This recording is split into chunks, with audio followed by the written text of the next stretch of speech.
गुरुदेव, सड़क दुर्घटना में मेरा एक पैर घुटने के ऊपर से काटना पड़ा।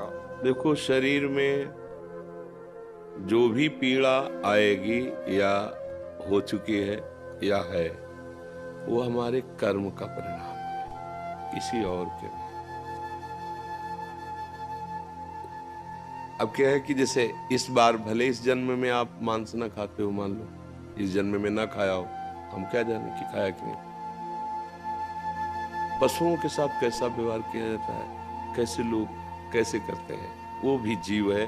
ठीक वैसे ही जैसे आप अपना शरीर, अपने को, कितना प्यारा शरीर है, आप अपना शरीर बचाना चाहते हैं, ऐसे हर जीव अपना शरीर बचाना चाहता है। आप देखो, चींटी के पीछे अंगुली ऐसे करते चलो, वो भयभीत होकर भागेगी, अपना प्रयास करेगी कि मैं बच जाऊं, शायद कोई मुझे कष्ट देना चाहता है। किसी भी जीव को देखो, अपने स्वाद के लिए पीछे के जन्मों से लेके इस जन्म तक क्या करते हैं, गड़ासा चलाते हैं, गर्दन काट दी, पैर काट दिए। और जब हमारे कटने का नंबर आया, एक मांडव्य ऋषि हुए, ऐसे हाथ उठा करके पैर के अंगूठे के बल मंत्र जाप कर रहे। ध्यान से सुनना।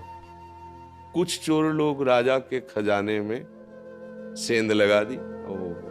अगर बचाव पक्ष जोर का होता है तो फिर चोर पक्ष भी जोर का होता है। अगर नए नए क्रम बचाने के निकलते हैं तो नए नए उनकी सोच उसमें चोरी करने की निकलती है। तो चोरी करके निकल ही रहती कि सैनिकों को पता चल गया, उनका पीछा किया। अब वो भागे, तो भाग करके देखा ऋषि का आश्रम, अगर इसमें छुप जाते हैं तो हमारा बचाव पक्ष हो जाएगा। चले गए अंदर, लताएं झोपड़ी वहीं अपने स्वर्ण आदि जो चोरी की थी वहीं रख के चुपचाप बैठ गए। उनको पक्का लगा कि इसी आश्रम में गए होंगे, क्योंकि आगे गए नहीं। तो आश्रम में गए, दाहिने पैर के अंगूठे को हाथ उठा के मंत्राकार बोलते, उनको कुछ पता ही नहीं। गए तो माल सहित चोर मिल गए। तो उनको लगा कि ये आश्रम में इसलिए आए, हमें लगता है इस महात्मा का ये सब नाटक है और ये इन चोरों का साथी है और ये चोरी करवाता है। बुद्धि बदली। बुरी दशा जब आनी होती है ना, तो पहले बुद्धि बदली जाती है। तो वैसे ही टांग ले गए उनको। ये भगवान श्री कृष्ण द्वैपायन व्यास देव जी के द्वारा महाभारत में लिखी कथा है।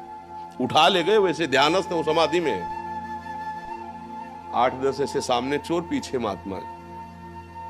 राजा को प्रमाण सहित जब वस्तु सहित चोर मिल गए तो उन्होंने ये नहीं देखा कि महात्मा भी है, उन्होंने आदेश कर दिया इनको सूली की सजा। उस समय जैसे फांसी की सजा होती है, ऐसे सूली की सजा।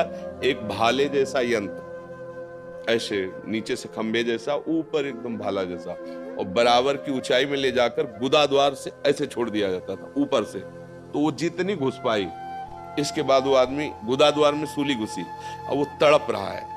कितने घंटे वो या कितने दिन, वो उसकी सामर्थ्य जाने, मरेगा वहीं। कोई उस बड़ी कष्टप्रद, गोली मार देना फांसी में तो मिनट 2 मिनट, लेकिन सूली की सजा बहुत ही कष्टप्रद। अब गुदा द्वार में इतनी घुसी और रक्त स्राव हो रहा, धीरे धीरे वो मरेगा।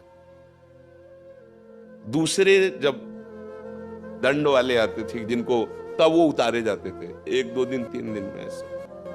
जब वहां उतारने गए तो देखा वो पद्मासन लगाए बैठे मांडव ऋषि, और वो तो चोर थे, वो मर गए।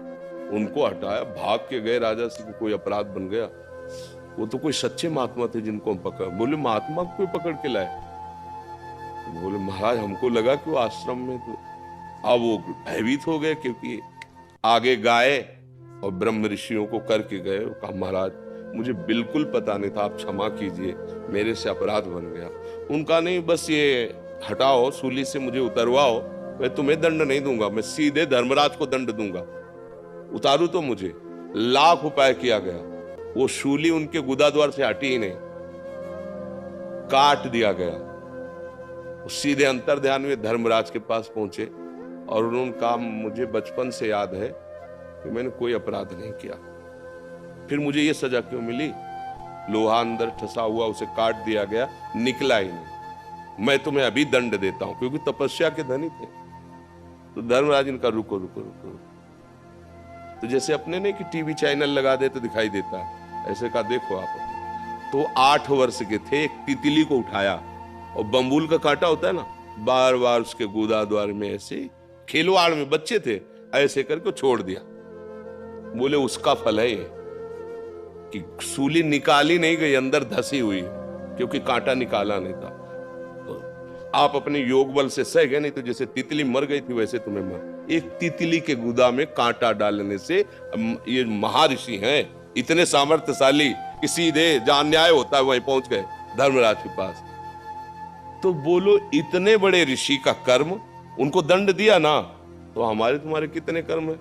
ये मुर्गा, ये पशु पक्षियों को जो काट काट के खा रहे हो, जो विनोद कर रहे हो, मजाक मजाक में उनको कष्ट दे रहे हो, दुख दे रहे हो, और कितने पाप हैं? एक पाप है कितने? अब आपको मान सकते हैं कि इस जीवन में आपने कोई पाप नहीं किया, ऐसा आप कह सकते हैं, लेकिन बिना हमारे पाप के हमें कोई दंड नहीं दे सकता। हमारे पूर्व के, हम शरीर बदलते चले जाएं, हमारा पोस्ट बदलता चला जाए, तो क्या पीछे जो गलती करे हैं वो हम पे लागू नहीं होगा क्या? मान लो आप पहले एक छोटे पद में थे, फिर बड़े पद में आ गए, लेकिन जब छोटे पद में किए हुए अपराध का दस्तावेज खुलेगा तो बड़े पद में होते हुए आपके ऊपर कानून लागू हो जाएगा और आपको जेल जाना पड़ेगा, आपको दंड भोगना पड़ेगा। ऐसे ही पूरा सिस्टम भागवतिक है। तो कोई न कोई हमारा ही कर्म हमको कष्ट देता है। अब संभाल लो, नाम जप करो, कोई भी ऐसा आचरण मत करो। दूसरे को अगर दुख दोगे तो तुम चाहे जितने समर्थ बन लो, वो दुख इतना बलवान होके आएगा कि ऐसी जगह तुम्हें रौंदेगा कि कोई सहायक नहीं मिलेगा। पक्का कोई सहायक नहीं मिलेगा। अगर आप दूसरों को सुख दोगे, नाम जप करोगे, माना